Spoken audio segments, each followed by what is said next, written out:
Hey everybody, Mark Herman, aka LA Bengal fan on Twitter, Facebook, Instagram, YouTube, repping the Bengals for the AFC Northerners. As you know, it's been a tough week, but before I even get started, I would like to just thank everybody who gave me well wishes about my surgery that I had on Monday. Couple tough days. Wednesday was real. Tuesday and Wednesday were really tough, but I think I've bottomed out and we're heading upwards, and had a moment, so I thought, you know what? I know I'm on a Percocet. I know I'm on cannabis, pain relievers, but I'm still going to make a video for y'all and kind of throw in my 2 cents. I might squirrel a little bit, but, you know, you got to take the good with the bad, you know? I have no idea how this video is going to come out. It could be like a dented can with no label, you know? Could be yams, could be fruit cocktail. You just don't know. So let's see what we get. Everything is going to depend on who plays. We have, which is really unusual, we have so many unknown variables.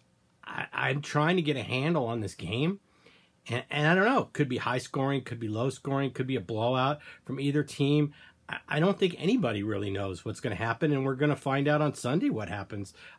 Both coaches have done a really good job of misinformation all week. Flacco has not been ruled out. AJ has not been ruled out, although from everything I'm reading, it's really unlikely that we're going to see AJ Green or Flacco in this game. But they're trying to leave, you know, all the variables on the table, so it's hard for both teams to prepare. In terms of quarterbacks, we probably see Lamar Jackson start, but I wouldn't rule out them using RG3 and Lamar Jackson, maybe 50-50, maybe having one of them in as a receiver. You're talking about two desperate teams that desperately need this game. The Ravens probably slightly more than us. I mean, we would only fall to 500 if we lost. The Ravens are trying to get to 500. This is kind of the death blow for the Ravens if we win this game. So I think both teams are going to pull out all the stops. Now, we've already had a coaching shakeup, and we'll go over that a little bit. But in terms of personnel, the only players that have been ruled out for us are Vigil, Preston Brown, and Croft. Seeing Preston Brown ruled out this week is just not good. I mean, even if Tez is back, we're still so lean on our linebackers. It just makes the fact that we didn't take Bruce Irvin off of waivers, it makes me even more angry when I think about that. He was just right there for the taking. Dre, Ross, and Tez are all listed as questionable, so hopefully we'll see. We could use everybody we can get, even if Ross is just out there as a decoy. I know he caught a touchdown pass, but it's hard to be excited. He doesn't create separation. He's not good at contested balls. It's just he's still so raw. It's hard to really be excited, you know, oh, Ross is in the lineup, we're cured. No, we're not. So that's where we see things. I'll get into a prediction in a little bit, but like I said, you know, your guess is as good as mine. Let's talk about the Jacksons. Okay, it's not Janet Jackson or Michael Jackson. We're going to talk about Hugh Jackson and Lamar Jackson. Now, with Lamar Jackson, he could come out and he could light us up.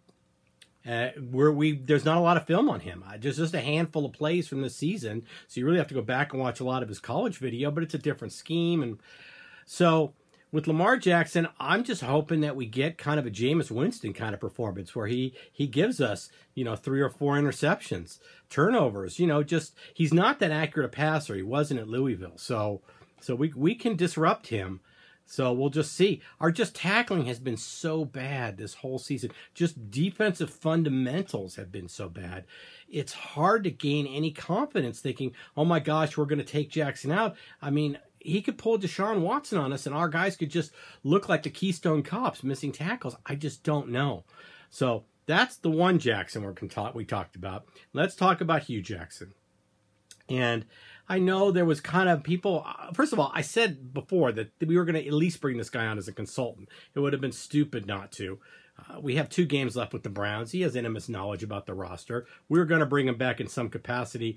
The events of this last week kind of probably pushed him to a higher job position than he would have gotten.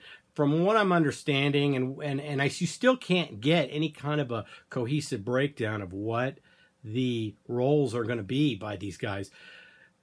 Marvin is taking over the play calling and is going to acting as defensive coordinator.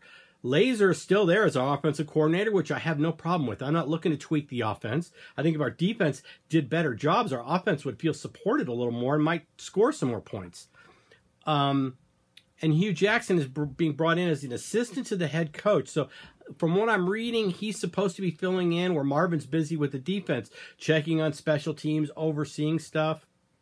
Listen, guys, Hugh Jackson is a very, very capable coordinator and assistant. With any other team, this probably wouldn't work, but he's such close friends with Marvin Lewis that there's not a threat. You're taking my job. You're not taking my job. There's none of that going on. He's going to fall into a position here where he can really help us out. And I just want to point out, the last 3 years, Hugh Jackson was with this team. The Bengals went 10-6, 12-4, and 11-5. So any contribution he can make that's going to turn us back into, a winning team, I'll take it. It's definitely worth the gamble. And like I said, with the Browns games, he's going to give us intimate knowledge on those too. Do you realize that coming up this week, we could have Marvin Lewis returning to the team that he won a Super Bowl with as a defensive coordinator, and he could win as a defensive coordinator this week.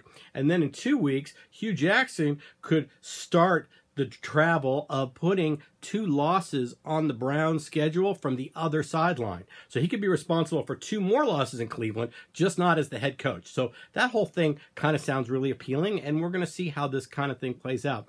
I know that Marvin and Hugh are kind of like this odd couple, but it kind of seems to work. And I see Hugh Jackson more of kind of a Norv Turner, a Wade Phillips, a guy that has a really good football mind, and players love him. If nothing else, we're going to get a spark out of him. Just the locker room and the offensive. He's returning. This is a guy who was there when Gio was drafted. There are a lot of guys who are going to be very, very happy to see Hugh Jackson. But I just see him as one of those guys that he's not a good head coach. And he should be a coordinator. Look at the job that Norv Turner is doing with Cam Newton this year. You just have to, these are guys that really, they just shouldn't be head coaches, but they certainly should have jobs in football because they're very capable people. And that's what I think about with you. So anything can happen. We have our new coaches. I've looked at some of the Baltimore tweets and been researching, and I see a Baltimore fan base that really wants coaching change. So they might be happy with the loss this week after everything's said and done if it means that they're going to get the change they're looking for, because they're also looking for change. They're people that aren't wacko for Flacco, and they're looking to move on. So we've got a couple fan bases that are going to be, don't know what to expect. I don't think anybody knows what to expect this week, and you're kind of going to get what you're going to get. And I'm really looking forward for the first time. I mean, I knew there was going to be a high-scoring game against the Saints. We knew what we had in the other games. This game, there's so many unknowns. Hey, could be yams, could be fruit cocktail. I would like to take a moment and just thank the people at West Hills Hospital who were really good to me. I was in a really weird situation where there was not a lot of people at the hospital because I was in West Hills, which was an evacuation area.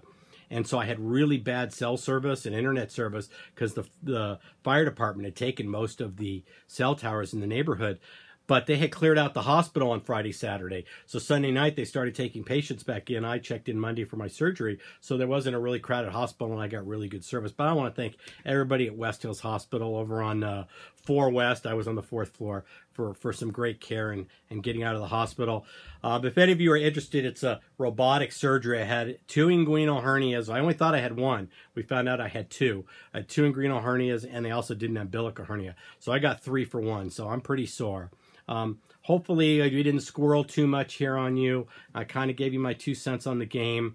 I'm getting better each day, so hopefully you'll see a little more chipper person on Sunday. So you certainly will if the Bengals could figure out a way to win this game. I'm going to call out. I know this video is running a little longer than I usually do, but I want to call out our defensive line. Guys, we really need you. I rewatched parts of the game last week. Dunlap, Michael Johnson, Geno, Billings, you guys have got Hubbard. You guys have got to get more of a push. We're so lean on linebackers. We need you guys to step up. You have to create havoc. We have to delay early in the backfield.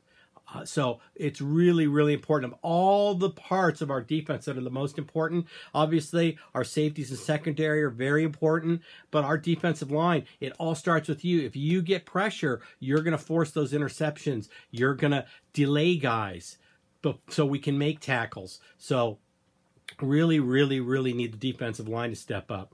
And the last thing I want to do is, over the last month, it was my birthday last month, so I treated myself. As you can see, I have just a few pieces of memorabilia, and this, what's behind me is just the tip of the iceberg. But I treated myself to some pictures and some stuff late last month, you know, for my birthday. And one of the things I purchased, which I want to share with you, is a Tyler Boyd photo. I think this came from Alan Applegate, is I think the guy who I got this from. So shout out to you. But it's a Tyler Boyd picture. And look at that. It says 4th and 12.